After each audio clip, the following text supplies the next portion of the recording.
ദൈവനാമത്തിന് മഹത്വം ഉണ്ടായിരിക്കട്ടെ. വീണ്ടും നാം ഒരു വലിയ നോമ്പുകാലത്തിലേക്ക് കടന്നിടുകയാണ്. പ്രാർത്ഥനയ്ക്കും അനുതാപത്തിനും ആത്മശുദ്ധീകരണത്തിനുമായി പ്രത്യേക വർജനത്തോടെ സഭയായി കാത്തിരിക്കുന്ന കാലയളവാണ് നോമ്പുകാലം. മന്ദീഭവിച്ചുപോയ വിശ്വാസ ജീവിതത്തിൽ നിന്നും ഈ കാലയളവിൽ അനുതാപത്തോടും വചനത്താലുള്ള ശുദ്ധീകരണത്തോടും ഉണർന്ന് സഭയായി പുതുക്കപ്പെട്ട് ഉയർത്തെഴുന്നേറ്റ കർത്താവിന്റെ യാഥാർത്ഥ്യം അനുഭവവേദ്യമാക്കുന്നതിനും സുവിശേഷ ദൗത്യ നിർവഹണത്തിൽ ധീരമായി മുന്നേറുന്നതിനും ഇടയാവണം. ഇന്നത്തെ ധ്യാനത്തിനായി തിരഞ്ഞെടുത്തിരിക്കുന്ന വിഷയം വിനയത്തിന്റെ മാതൃക എന്നതാണ്. അതിന് ആസ്പദമായ വേദഭാഗം ലൂക്കോസ് 18:9 മുതൽ 14 വരെയുള്ള വാക്യങ്ങളാണ്. രണ്ട് മനുഷ്യരുടെ ചിത്രമാണ് കർത്താവ് ഇവിടെ വരച്ചു കാണിക്കുന്നത്. ഒന്ന്, അന്നത്തെ യഹൂദ സമുദായത്തിൽ വളരെ ഉന്നതിയിൽ നിന്നിരുന്ന പരീക്ഷന്റേതും. രണ്ട്, യഹൂദ സമുദായം പുച്ഛിച്ചും പുറന്തള്ളിയും ഇരുന്ന ചുങ്കക്കാരന്റേതുമാണ്. ഭക്തി ജീവിതവും പാണ്ഡിത്യം, അഭിജാത്യം മുതലായവ ഉള്ള പ്രശസ്തി ആർജിച്ച പരീക്ഷൻ ഒരു വശത്തും, ഒരു വിദേശ ഗവൺമെന്റിനു വേണ്ടി സ്വന്തം ജനത്തിൽ നിന്ന് അന്യായമായി കരം പിടിച്ച് കൊള്ളലാഭമുണ്ടാക്കി ജീവിക്കുന്ന ചുങ്കക്കാരനുമാണ് മറുവശത്തുമുള്ളത്. ഇരുവരും ദേവാലയത്തിലുള്ളവരാണ്. ഇരുവരുടെയും പ്രാർത്ഥനയാണ് നമുക്ക് ഈ ഒരു വേദഭാഗത്തിൽ കാണുവാനായിട്ട് സാധിക്കുന്നത്. പരീക്ഷൻ ഇപ്രകാരം പ്രാർത്ഥിക്കുന്നു: ദൈവമേ, പിടിച്ചുപറിക്കാർ, നീതി കെട്ടവർ, വ്യഭിചാരികൾ മുതലായ ശേഷം മനുഷ്യരെ പോലെയോ ഈ ചുങ്കക്കാരനെ പോലെയോ ഞാൻ അല്ലായികയാൽ നിന്നെ വാഴ്ത്തുന്നു. ആഴ്ചയിൽ 2 വട്ടം ഉപവസിക്കുന്നു, നേടുന്നതിലൊക്കെയും പതാരം കൊടുത്തുമിരുന്നു എന്നിങ്ങനെ പരീക്ഷൻ പ്രാർത്ഥിക്കുന്നത് നമുക്ക് കാണുവാനായിട്ട് സാധിക്കുന്നുണ്ട്.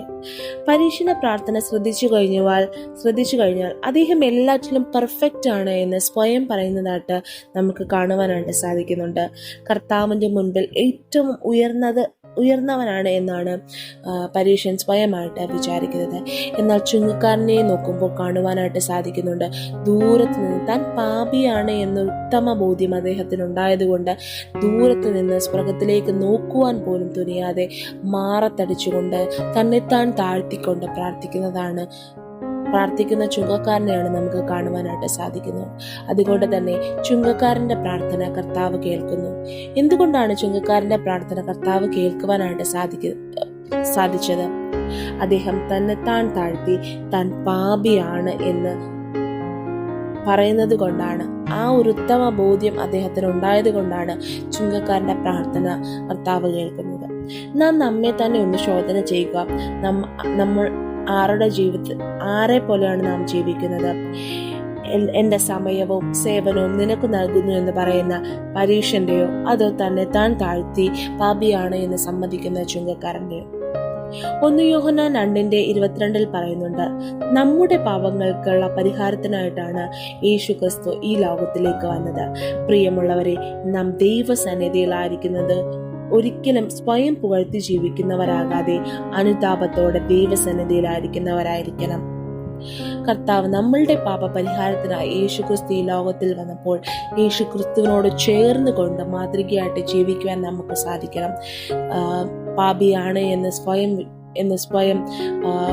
വിചാരിച്ചുകൊണ്ട് തന്നെത്താൻ താഴ്ത്തിക്കൊണ്ട് ജീവിക്കുവാനായിട്ട് സാധിക്കണം. കർത്താവിനോട് ചേർന്ന് കൊണ്ട് മാതൃകയായി ജീവിക്കുവാൻ നമുക്ക് സാധിക്കണം. ഈ നോമ്പുകാലം ചുങ്കക്കാരനെ പോലെ തന്നെത്താൻ താഴ്ത്തി പ്രാർത്ഥിച്ചും മറ്റുള്ളവർക്ക് മാതൃകയായി മുന്നേറുവാൻ നമുക്ക് സാധിക്കണം. അതുപോലെ ജീവിക്കുവാനായിട്ട് സാധിക്കണം. ആത്മപരിശോധനയ്ക്കും ദൈവഹിതം തിരിച്ചറിയുന്നതിനും അതിലൂടെ രൂപാന്തരപ്പെട്ടവരായി ലോകത്തിൽ ക്രിയാത്മകമായി ജീവിക്കുന്നത്, നീതിപൂർവം പ്രവർത്തിക്കുന്നതിനും നാം പരിശുദ്ധാത്മാവ് നമ്മെ സഹായിക്കട്ടെ എന്ന് പ്രാർത്ഥിച്ചുകൊണ്ട് നിർത്തുന്നു. ദൈവം നമ്മെ അനുഗ്രഹിക്കട്ടെ.